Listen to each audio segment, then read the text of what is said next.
Proses pencatatan jurnal hingga neraca saldo. Jadi kali ini kita mulai langsung membahas tentang perhitungan ya dalam akuntansi.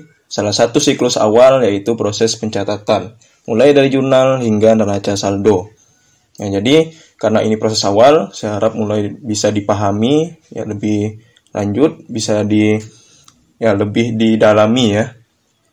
Oke, pertama-tama sebelum kita perhitungan, kita teori dulu ya. Akun itu adalah mencatat peningkatan dan penurunan dari item aset, kewajiban, ekuitas, pendapatan, atau beban. Debit itu di kiri, kredit itu adalah di kanan. Nah, kemudian sistem akuntansi double entry. Double entry itu adalah pembukuan berpasangan. Pembukuan berpasangan itu berarti ya namanya juga berpasangan. Nah, masing-masing transaksi akan mempengaruhi 2 atau lebih akun. Tidak mungkin hanya satu saja. Jadi itu pasti minimal ada 2. Kiri dan kanan, debit dan kredit. Ya, setidaknya satu akun debit, kredit akun lainnya. Apakah boleh misalnya kreditnya itu 2, debit 1? Boleh saja. Atau misalnya debitnya itu ada 10, kreditnya hanya 1. Boleh saja, selama jumlahnya itu sama semua.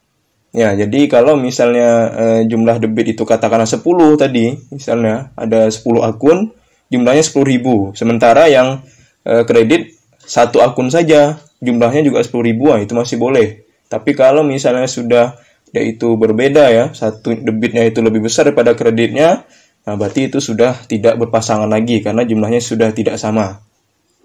Nah ini ya, jumlah debit harus sama dengan kredit. Jika debit lebih besar daripada kredit, maka saldo akhirnya akan berada di debit. Nah, di sini adalah salah satu konsepsi buku besar ya. Jadi katakanlah nama akun. Nama akunnya apa? Boleh kas, piutang, hutang, aset tetap, pendapatan, beban, segala macamnya. Nah, misalnya di sini nama akun. Nah, di sini ada 10.000, 8.000, dan 3.000. Konsep dasar dari buku besar itu adalah kalau misalnya dia itu masih dalam satu kamar yang sama seperti ini, dia harus menambah. Sementara kalau misalnya dia itu berpisah kamar seperti ini, harus dikurangi. Oke, bagaimana cara menyelesaikan ini? Pertama-tama kita harus nambahkan dulu jumlah yang ada di debit ini. Jadi kalau tadi saya bilang debit itu di kiri, kredit itu adalah di kanan. Nah, sebelah kiri itu adalah jumlah debit ya. Kita harus totalkan dulu jumlah debit berapa? 18.000. 10 tambah 8.000 adalah 18.000. Kemudian dikurangkan dengan 3.000, hasilnya adalah 15.000. Nah, jadi di kamar yang sama dia itu wajib ditambah. Kalau sudah berbeda kamar seperti ini harus dikurang. Kemudian apa? Jumlahnya itu, hasil selisihnya itu kita letakkan di sebelah yang lebih banyak. Di sini 18. Kemudian di sini 3. Lebih banyak yang 18 atau 3? Sudah jelas yang 18 kan? Maka dari itu, ya selisih dari pengurangan 18 dengan 3.000 itu kita letakkan di sebelah debitnya, yaitu 15.000 ya. Jadi tidak boleh kita letakkan di sebelah kredit, tapi kita letakkan di sebelah yang lebih banyaknya. Kalau misalnya sebaliknya, katakanlah debit itu 5.000, kredit itu adalah 10.000, berarti letak 5.000-nya itu berada di sebelah kredit, karena kreditnya lebih besar. Kreditnya tadi saya bilang 10.000, sementara yang debitnya hanya 5.000 kan, berarti selisihnya itu 5.000 diletakkan di sebelah kredit. Oke, itu konsepsi buku besar yang awal ya, saya harap bisa dipahami. Nah, ini ringkasan debit dan kredit ya. Jadi saldo normal debit itu adalah aset, beban-beban. Kalau saldo normal kredit itu adalah liabilitas, ekuitas, pendapatan. Maksudnya apa? Kalau misalnya kita itu berada di debit ya, saldo normal debit, berarti dia itu akan bertambah di sebelah debit. Kalau misalnya saldo normal kredit, berarti dia akan bertambah di sebelah kredit. Misalnya apa? Kita contohkan kas. Kas itu akan bertambah di sebelah debit. Ketika akan berada di sebelah kredit, dia akan berkurang. Begitu juga dengan yang saham biasa. Saham biasa bertambah di sebelah kredit.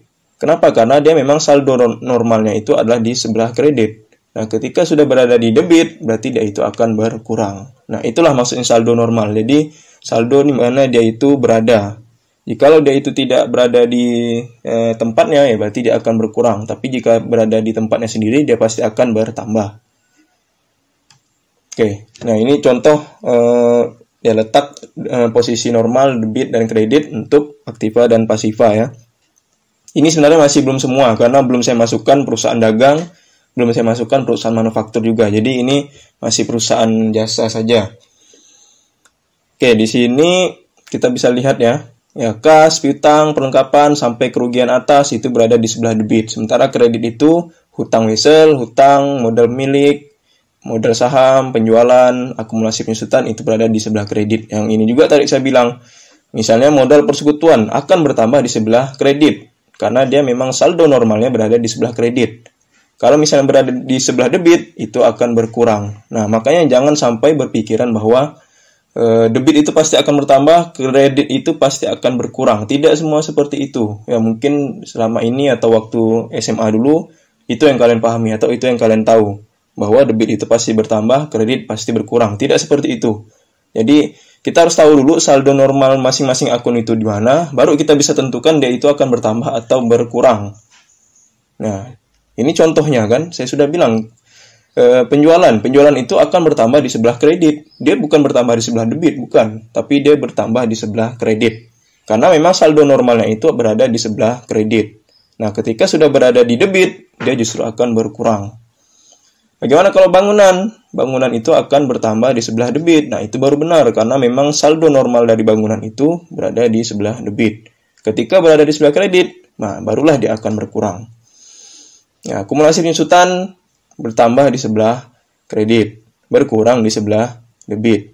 Nah, makanya ini salah satu hal yang paling penting. Jadi kalian itu harus mengetahui bagaimana atau di mana letak saldo akun normal itu berada. Kalau misalnya dari awal memang sudah di kredit, berarti dia akan bertambah di sebelah kredit, berkurang di sebelah debit. Oke, ini saya akan jelaskan satu persatu. Kas, saya yakin sudah pada tahu ya. Kas itu berarti segala macam uang tunai yang bisa dipakai untuk membeli beberapa bahan, ya untuk membeli sumber daya, atau untuk menyewa, dan lain-lain sebagainya ya. Kalau piutang itu adalah ya, orang lain yang berhutang pada kita. Artinya kita itu memberikan pinjaman kepada orang lain, dan pihak ketiga itu ya bersedia untuk melunasinya pada waktu yang ditentukan. Itu piutang usaha. Piutang wesel berarti dia itu piutang yang ada suratnya ya. Ada ya semacam ada perjanjiannya begitu. Kalau misalnya ya piutang dagang ya berarti itu perusahaan dagang. Oke. Kemudian perlengkapan. Perlengkapan itu apakah sama dengan peralatan? Beda. Perlengkapan itu berarti barang yang habis pakai atau barang yang cepat habis. Tidak sampai setahun itu sudah habis. Contohnya ya tinta, pulpen, tip X misalnya kan. Nah, ATK itu yang paling umum. Kertas, itu salah satu contoh perlengkapan. Nah, investasi jangka pendek ya berarti perusahaan itu dia memiliki penanaman modal terhadap perusahaan lain atau memiliki penyertaan di modal lain. Nah, dalam jangka waktu kurang dari setahun. Kalau persediaan, ya ini juga jelas berbeda. Persediaan itu adalah barang yang akan dijual. Barang yang ada, tapi untuk dijual. Kalau perlengkapan itu barang yang ada untuk dipakai sehari-hari. Persediaan itu barang yang untuk dijual. Asuransi, iklan, sewa bayar di muka. Maksudnya apa? Asuransi itu berarti kita harus bayar sekarang sampai setahun ke depan. Nah, itulah maksudnya bayar di muka. Jadi kita bayar di awal. Iklan juga gitu. Kita bayar sekarang. Nah, iklannya itu nanti sampai beberapa waktu kemudian itu akan ada. Sewa juga begitu. Misalnya apa ya? Sewa ruko, sewa rumah. Kita bayar sekarang, itu setahun kemudian baru habis. Nah, itulah maksudnya bayar di muka. Jadi kita itu bayar duluan. Manfaatnya akan habis pada saat waktu yang ditentukan. Investasi jangka panjang ya berarti sama juga dengan investasi jangka pendek, bedanya hanya waktu saja. Jangka waktunya itu lebih dari setahun. Nah, ini tadi peralatan. Peralatan itu berbeda dengan perlengkapan. Bedanya apa? Kalau peralatan itu dia bisa dipakai sampai lebih dari setahun. Dia barang yang sangat awet, barang yang tidak mudah rusak. Ya, biasanya barang-barang besar ya. Kalau perlengkapan biasanya barang-barang kecil, kalau peralatan itu biasanya barang-barang besar. Kendaraan ya berarti segala aset yang bergerak ya, berarti untuk pengangkutan atau ya, untuk transportasi. Bangunan ya berarti untuk operasional kantor ya. Ya itulah aset yang dimiliki oleh kantor pada umumnya. Dia itu ya dengan adanya bangunan operasional perusahaan itu berjalan lancar. Mesin ya berarti mesin pabrik atau mesin yang lain-lain ya. Ya, jadi bukan hanya mesin pabrik tapi mesin yang lain-lain. Alat berat, nah itu masuk ke peralatan, bukan kendaraan, bukan mesin. Kalau alat berat itu masuk ke peralatan. Aset biologis. Nah, aset biologis itu adalah aset yang berupa tanaman dan hewan ternak. Nah, contohnya perusahaan apa yang memiliki aset biologis? Ya, perusahaan susu atau perusahaan sosis, perusahaan pengolahan daging. Ya, itu umumnya dia memiliki hewan ternak, terus juga tanaman itu sebagai aset mereka. Ya, perusahaan tembakau misalnya kan. Nah, atau perusahaan yang lain-lain ya, perusahaan agribisnis ya udah pasti aset biologisnya itu adalah tanaman. Perusahaan sawit udah pasti asetnya adalah pohon sawit. Aset tidak berwujud, ya berarti aset yang ya seperti franchise, goodwill, copyright atau hak cipta ya, hak cipta, paten. Ya itu akan saya jelaskan lebih detail di pertemuan berikutnya. Aset lain-lain juga begitu. Beban itu berarti beban listrik, beban air, beban BBM, beban oli, ya pokoknya segala macam beban itu masuk ke debit. Prive atau penarikan itu juga masuk ke debit. Prive itu adalah penarikan pribadi, ya. Jadi penarikan pribadi. Kerugian atas. Nah, di situ saya berikan titik-titik. Jadi kerugian atas itu maksudnya adalah ya kerugian atas penjualan tanah, kerugian atas pembelian lahan misalnya, atau kerugian atas klaim hak cipta misalnya. Pokoknya segala macam kerugian itu masuk ke debit. Nah, kalau kredit itu utang wesel, utang dagang, utang usaha. Beda hutang wesel dengan piutang ya. Kalau hutang itu berarti kita yang berhutang atau kita yang minjam uang. Kalau piutang itu kita yang memberikan pinjaman. Ya, lebih simpelnya seperti itu. Kalau bahasa textbooknya ya itu pasti lebih rumit ya. Jadi saya berikan yang standar saja. Hutang obligasi ya berarti itu hutang yang menggunakan surat berharga, jangka waktunya lebih dari setahun dan nilainya pasti sangat besar. Nilainya itu bisa lebih dari ya bisa sampai ratusan sampai miliaran.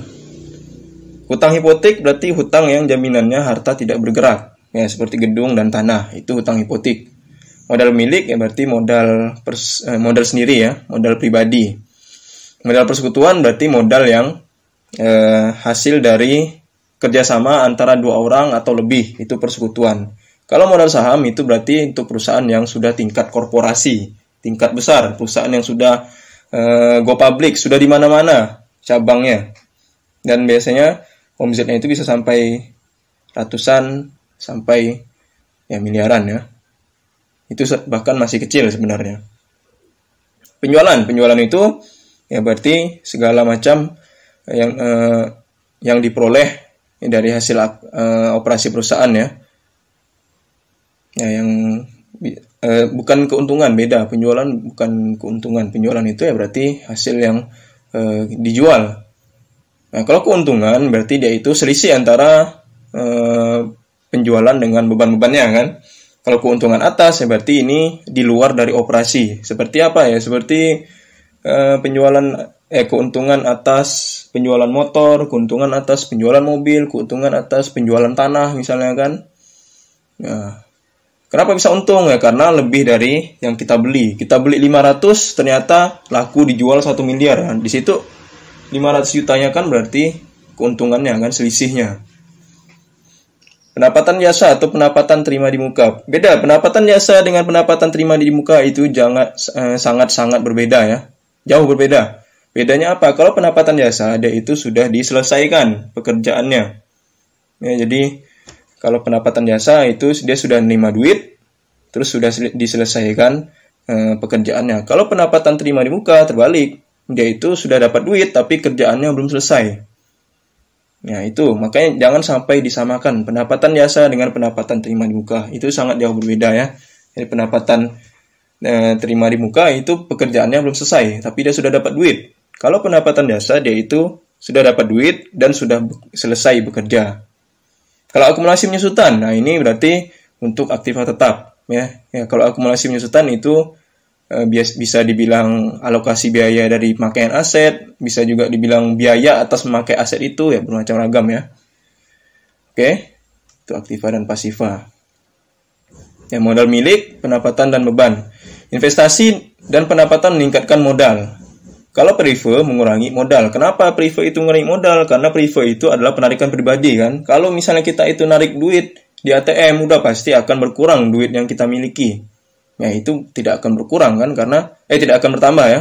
Karena kalau misalnya kita menarik uang itu berarti untuk kita keluarkan untuk membeli bahan atau membeli barang, membeli kebutuhan kan, otomatis itu akan berkurang modal pemiliknya. Pendapatan dan beban. Tujuan dari meraih pendapatan adalah untuk memperoleh keuntungan. Oke, ini pengembangan dari persamaan dasar ya. Jadi kalau persamaan dasar itu hanya aset sama dengan liabilitas plus modal pemilik. Kalau yang aset pengembangan, kalau persamaan pengembangan ya, itu adalah aset sama dengan kewajiban plus owner's capital itu adalah modal milik dikurangi dengan owner's drawing itu adalah penarikan dari si pemilik ya atau preview pemilik ditambah dengan pendapatan dikurang dengan beban. Ya, dikurangi preview ya, drawing itu preview, revenue itu pendapatan, expenses itu adalah beban. Jadi plus pendapatan dikurangi beban. Oke, masuk ke salah satu siklus awal dari akuntansi yaitu jurnal. Jurnal itu adalah buku dari catatan awal.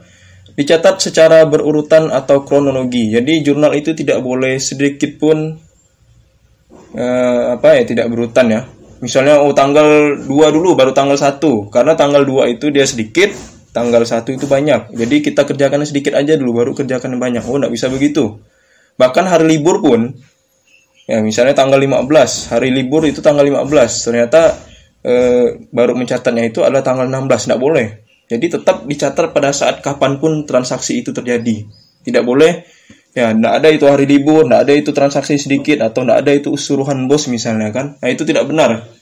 Seharusnya jurnal itu kapanpun dia terjadi, transaksi itu terjadi, harus langsung dicatat pada saat tanggal itu juga.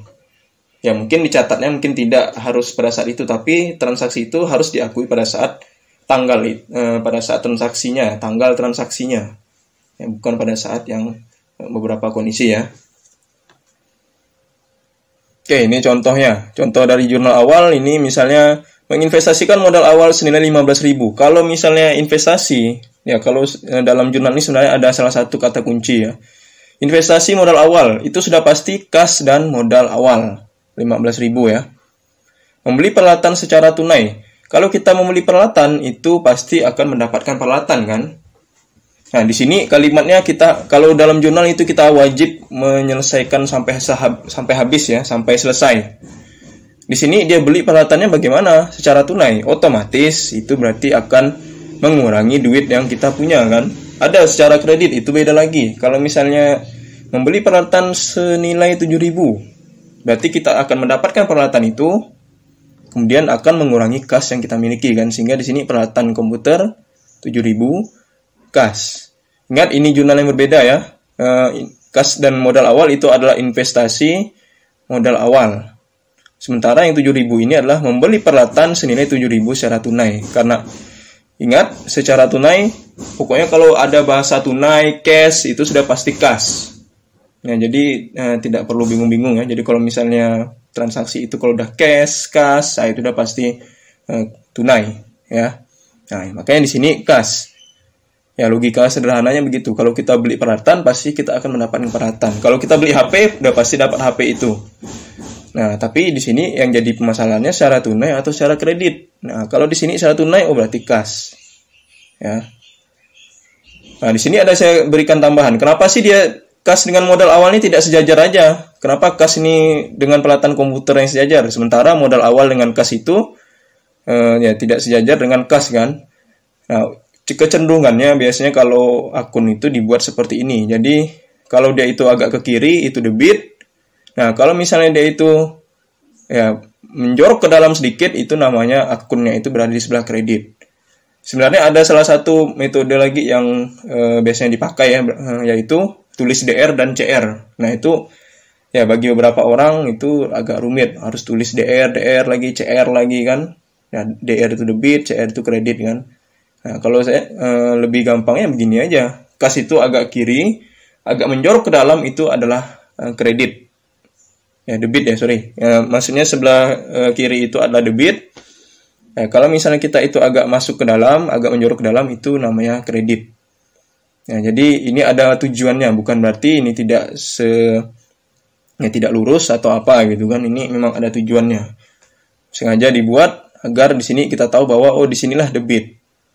Kas dan peralatan komputer. Modal awal dan kas itu berada di sebelah kredit.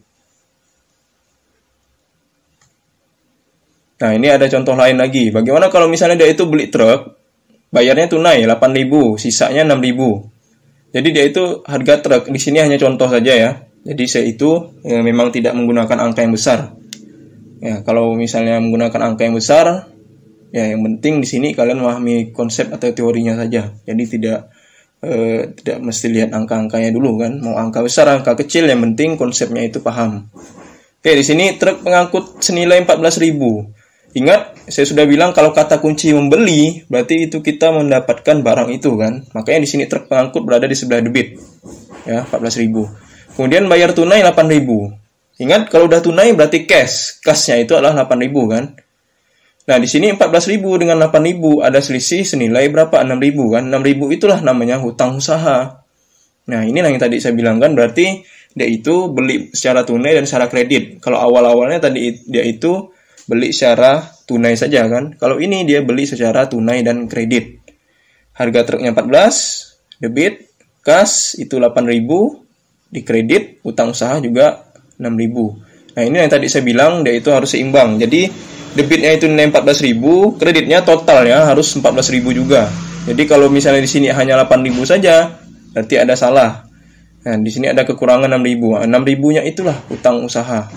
Ya, karena di sini secara kredit.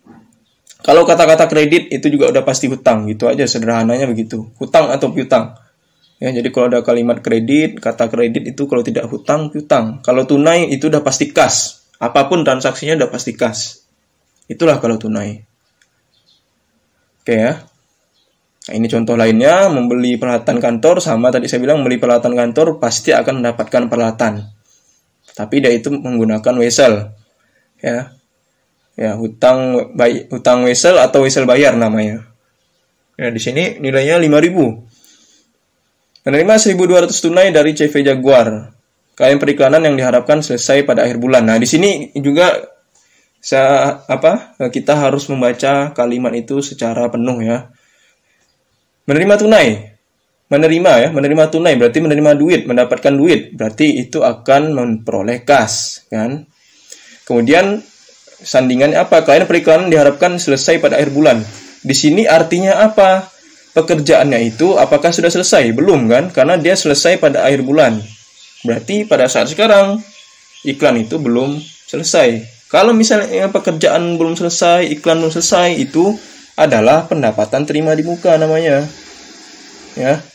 Jadi dia sudah dapat duit, tapi dia kerjaannya belum selesai. Banyak. Ini contohnya sangat banyak. Seperti apa? Seperti biasanya borongan, dia sudah dapat duit dulu, tapi dia itu kerja tukang, kerja bangunan. Biasanya dia sudah dapat duit dulu, tapi dia itu belum lunas pekerjaannya. Ya, maksudnya pekerjaannya belum selesai ya.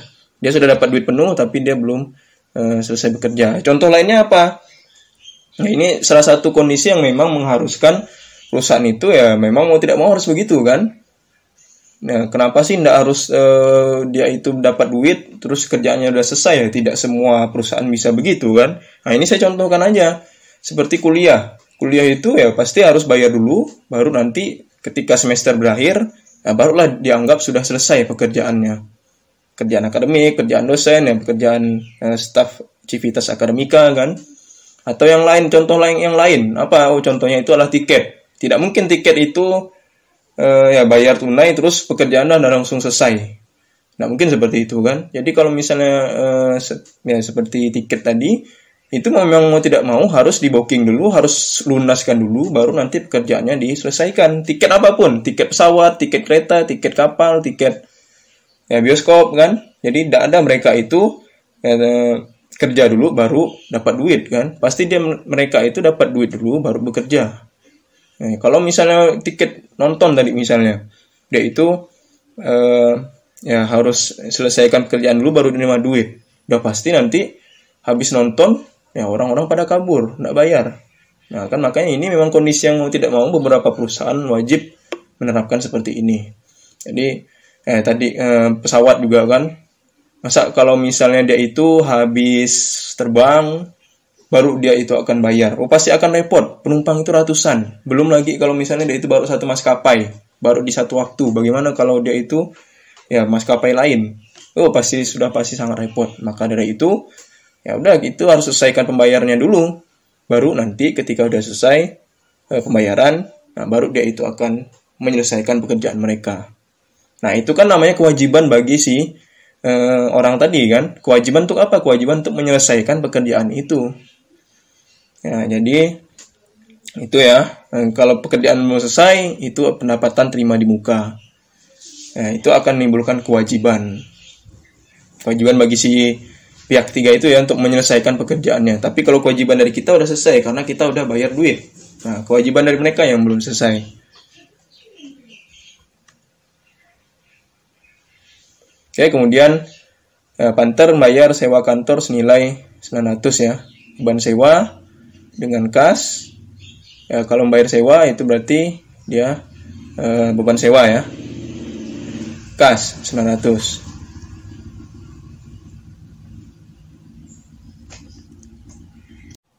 Nah, kemudian ini ya, membayar 600 untuk asuransi selama setahun. Oke, ini juga salah satu kalimat penting dalam penjurnalan. Lihat, asuransi selama setahun. Berarti dia itu bayar sekarang, ya, membayar 600 untuk selama setahun, berarti dia itu bayar sekarang, dia sampai setahun kemudian. Setahun setelahnya, baru dia akan berakhir kan. Berarti kalau misalnya seperti itu, kita bayar dulu, manfaatnya itu akan habis nanti, berarti itu namanya bayar di muka. Nah, inilah yang hampir sama kalau misalnya kita itu bayar sewa. Jadi kita bayar sekarang, manfaatnya itu akan sampai nanti. Ketika sudah habis, baru nanti ya itu akan dilakukan penyesuaian.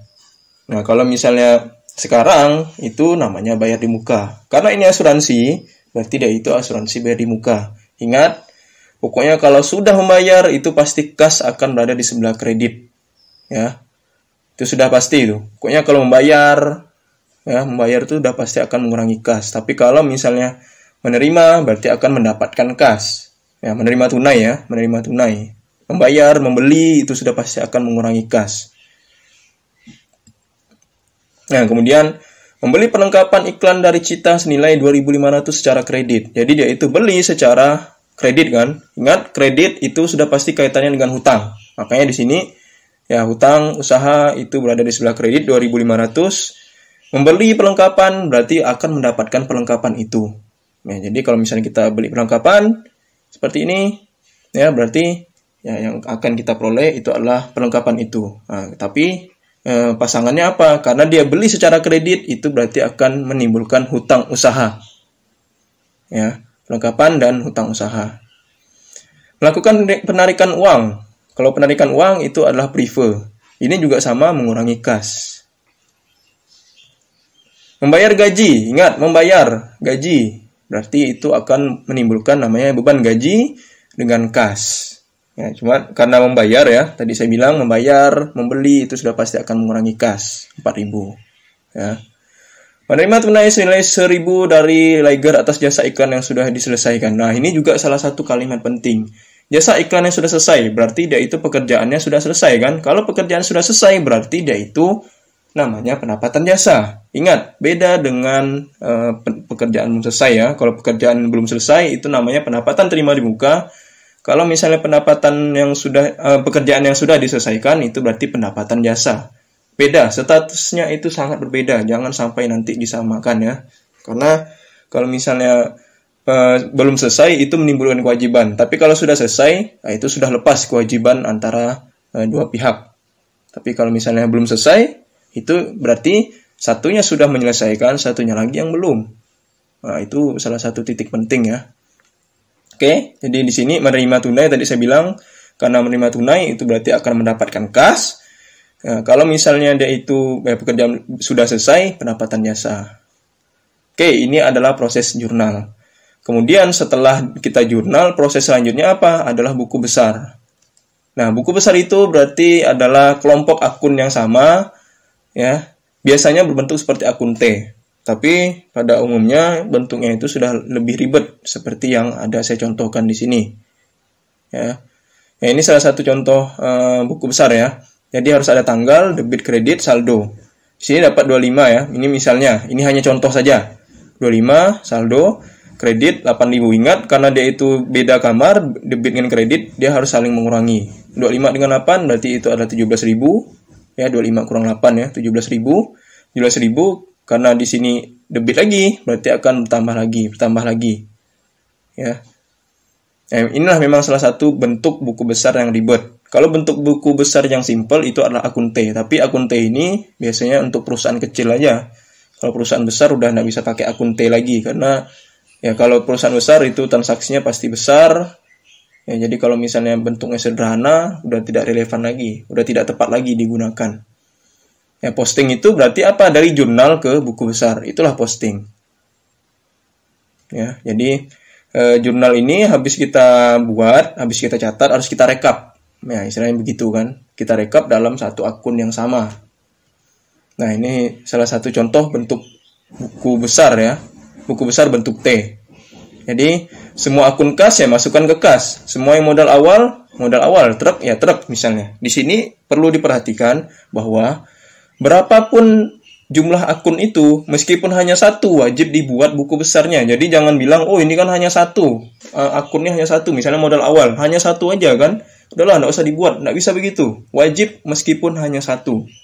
Bahkan kalau misalnya dia di situ 0 nilainya ya, modal awal katakanlah kredit 15, debit 15. Ternyata hasilnya juga 0, tetap wajib dibuat buku besarnya.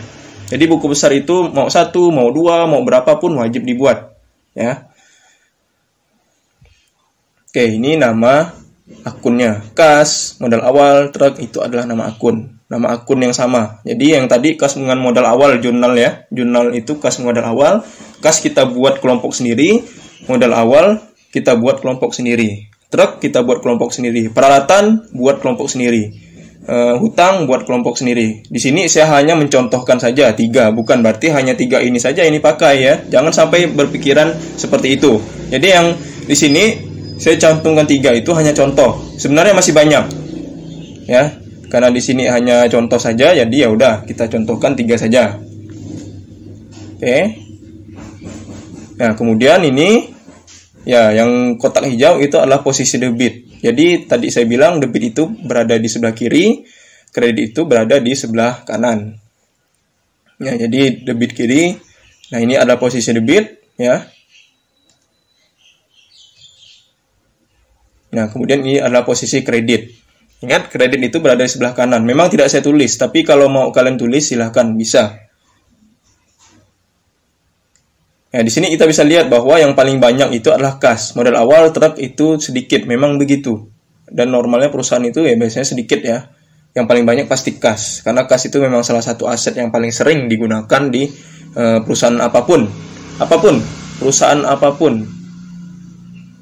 Oke, 26.200 itu adalah ini jumlah debit. Jadi 10 ditambahkan 15.000 ya. 15.000 tambah 1.200 tambah 10.000 itu hasilnya adalah 26.200. Kemudian 21.000 itu adalah jumlah dari kredit. Jadi 7.000 tambah 8.000 tambah 900 tambah 600 500 4.000 itu adalah 21. Nah, kemudian karena dia itu debit dan kredit itu ada, ingat karena debit dan kredit itu ada harus saling mengurangi. Antara 26 dengan 21, mana yang lebih besar? 26 kan? Otomatis selisih dari 26.200 dikurangkan dengan 21.000 itu selisihnya kita letakkan di sebelah debit. Karena inilah yang lebih besar daripada yang 21-nya. Oke ya. Seperti itu. Nah, ini kalau misalnya semua jurnal yang tadi saya buat, yang awal-awal kita buat, itu kita bikin buku besarnya seperti inilah dia. Ada berapa akun? Tuh 2, 3, 4, 5, 6, 7, 8, 9, 10, 11, 12, 13. Ada 13 akun. Ya, itu baru contoh saja tadi. Kalau misalnya perusahaan aslinya itu mungkin bisa sampai ratusan akun. Ya, jauh lebih banyak lagi. Nah, makanya yang di sini karena contoh, jadi ya kita sedikit aja pakainya. Cara mencarinya juga sama dengan yang tadi. Ya, peralatan 12.000. Utang usaha 5.800 itu berarti dia karena satu kamar dia wajib bertambah. Kalau misalnya dia itu ada dua-duanya berarti kita harus cari jumlahnya dulu, baru kita itu tentukan selisihnya letakkan di mana. Nah, neraca saldo ini adalah proses setelah dari buku besar. Artinya apa? Kita merekap hasil yang tadi. Misalnya kas itu hasilnya kita lihat hasil akhir ya 5.200. Ya, kas 5.200. Itulah yang kita masukkan di sebelah debit. Karena ini posisinya kiri berarti di debit. Kemudian apalagi? Perlengkapan iklan 2.500. Nah, perlengkapan di debit 2.500. Ini ya. Kemudian asuransi bayar di muka 600. Ya, debit. Peralatan kantor. Ini ya. Ya, 12.000. Jadi yang kita pakai adalah yang paling akhir, yang paling bawah. Nah, karena itu adalah selisih atau penambahan ya. Ya, 4 truk 14.000, wesel, utang usaha, semuanya itu kita peroleh nilainya dari buku besar. Ingat, perhatikan jumlah kredit dan debit. Karena kalau misalnya kalian salah letak, itu sudah pasti membuat neraca saldonya akan tidak seimbang. Hati-hati. Makanya di sini ya dituntut kehati-hatiannya. Lihat, kas itu posisinya di sebelah debit atau kredit akhirnya ya. Peralatan di debit atau kredit, utang wesel di debit atau kredit, itu benar-benar diperhatikan. Ya, saya bisa jamin kalau misalnya salah letak, itu sudah pasti akan membuat salah juga jumlahnya. Neraca saldo itu wajib seimbang. 39.700 ini sama. Bukan kebetulan, tapi memang pasti sama. Kalau misalnya ada selisih atau ada yang tidak sama, udah pasti ada yang salah. Ya, bisa jadi salah posting, bisa jadi salah tambah, bisa jadi salah kurang, bisa jadi salah masukkan. Banyak. Nah, bahkan yang seimbang pun, dia itu masih tidak menjamin itu pasti benar. Neraca saldo begitu. Jadi sudah seimbang pun tidak menjamin benar. Kalau misalnya tidak seimbang pun lebih tidak benar lagi. Ya, jadi ya seimbang aja belum tentu benar, apalagi tidak seimbang itu lebih ya tidak benar lagi kan. Nah, di sini neraca saldo tetap akan seimbang jika pertama ada satu transaksi yang tidak kita jurnal, lupa di jurnal, tidak di jurnal, sengaja tidak di jurnal, macam-macam kan. Atau kita masukkan jurnal yang salah. Atau misalnya ada jurnal yang 2 kali. Jadi kas dengan modal itu kita buat sebanyak 2 kali, 3 kali. Toh tetap akan seimbang neraca saldonya. Nah, itulah salah satu kelemahan neraca saldo. Jadi dia pasti seimbang. Tapi seimbang itu tidak menjamin benarnya. Nah, kalau misalnya yang salah, itu lebih salah lagi kan. Kalau yang tidak seimbang itu lebih salah lagi. Oke, ini saya berikan ilustrasi siklus pencatatan ya. Jadi ini agar bisa lebih memahami. Semoga dengan adanya ini bisa membuat kalian ya bisa lebih dapat lah ya. Bisa lebih masuk ke otak. Ini saya contohkan hanya 1, 2, 3, 4. Hanya 4 transaksi saja ya. Nah, ini yang penting kalian memahami konsepnya. Saya contohkan 4 transaksi ya. Beban gaji kas, misalnya beban gaji kas pendapatan jasa, peralatan utang usaha, perlengkapan iklan. Oke, ini adalah jurnal. Bagaimana sih cara mengerjakan buku besarnya? Ya, berarti kita harus buat akun T-nya dulu ya, seperti ini ya. Akun T-nya itu seperti ini. Kenapa dia bentuk T? Ya, dia itu garis horizontal begini, kemudian dibagi 2. Itulah maksudnya T. Ya. Ya, kemudian di sini bagaimana sih mengerjakan buku besarnya? Ya. Nah, ini beban gaji, ya. Kita tulis nama akunnya, kita buat akun T-nya, kemudian kita masukkan yang 4.000-nya. Ingat, 4.000 itu berada di sebelah debit, ya. Ini juga di buku besarnya juga sebelah debit. Oke, itu yang atas ya. Kemudian yang berikutnya itu adalah apa? Kas. Beban gaji itu beda ya dengan kas ya. Jangan sampai kalian masukkan di dalam satu akun T yang sama. Tidak boleh. Ya, karena di sini dia itu beban gaji dengan kas berbeda kan. Berarti kas kita harus buat akun T yang baru. Ya, buat akun T yang baru seperti ini. Oke. Kemudian berapa nilainya? 4.000. Berada di sebelah mana nilainya? Di sebelah kredit. Nah, ini juga kita letakkan berada di sebelah kredit ya. Oke, itu yang transaksi pertama. Transaksi kedua kita lanjut. Apa? Kas. Ya. Kenapa kita tidak buat lagi ya? Karena kas itu kan sudah ada. Nah, beda ya. Kalau misalnya dia itu akunnya sudah ada, tidak perlu kita buat lagi. Tapi kalau misalnya dia itu akun yang beda, akun yang baru, itu wajib kita buat. Karena di sini ya tidak perlu kita buat karena kasnya itu sudah ada. Kita tinggal masukkan nilainya. Nilainya berapa? 10.000. Berada di sebelah mana? Sebelah debit ya. Oke, jadi kita letakkan seperti ini. Kemudian pendapatan jasa, apakah sudah ada? Oh, belum. Kalau belum, harus kita buat baru. Ya, seperti ini kan. Nah, letak di sebelah kredit ya, 10.000. Oke, sudah selesai. Yang kedua, Terus transaksi yang ketiga apa? Peralatan. Ini juga berbeda ya. Ini juga berbeda. Berarti kita harus buat akun T yang baru, peralatan sendiri. Ya, kemudian nilainya adalah 600 di sebelah debit. Kemudian utang usaha juga berbeda ya. Kita harus buat akun baru lagi. Kemudian nilainya berapa? 600 di sebelah kredit. Nah, kemudian perlengkapan iklan juga baru. Berarti kita harus buat yang baru lagi, kan akun yang berbeda. Kemudian 2.500 itu berada di sebelah debit. Nah, utang usaha karena sudah ada, jadi langsung saja kita masukkan nilainya berapa? 2.500. Oke. Ya. Di awal saya sudah tulis, perhatikan letak debit dan kredit. Jangan sampai salah meletakkan debit dan kreditnya. Oke. Ya. Kemudian kalau sudah kita buat seperti ini, ya, sudah kita buat buku besarnya, langsung kita buat atau kita cari selisihnya. 10.000 dengan 4.000, berapa? 6.000 kan? 6.000 letak di sebelah debit karena 10.000 lebih besar daripada 4.000. Ya, kemudian utang usaha karena di sini kamar yang sama, otomatis dia harus ditambah. Jadi 2.500 dan 600 itu adalah 3.100. Yang lainnya karena cuma satu ya udah. Tapi ingat, meskipun hanya satu wajib ditulis ya. Wajib, tidak ada pengecualian, wajib ditulis meskipun hanya satu. Ya, di sini saya hanya contoh saja, kas itu katakanlah ada debit dan kredit, kalau utang usaha itu dikredit saja. Oke, kemudian proses selanjutnya adalah buku besar. Neraca saldo ya. Neraca saldo berarti tinggal masukkan aja. Kas itu pertama nilainya adalah yang kita pakai itu adalah 6.000. Ingat, bukan kita pakai 10.000 atau 4.000-nya lagi, tapi yang kita pakai adalah 6.000-nya. Ya, hati-hati jangan sampai salah. 6.000 berada di sebelah debit atau kredit. Berada di sebelah debit. Makanya di sini ya posisinya juga di debit. Kemudian habis kas, apalagi beban gaji.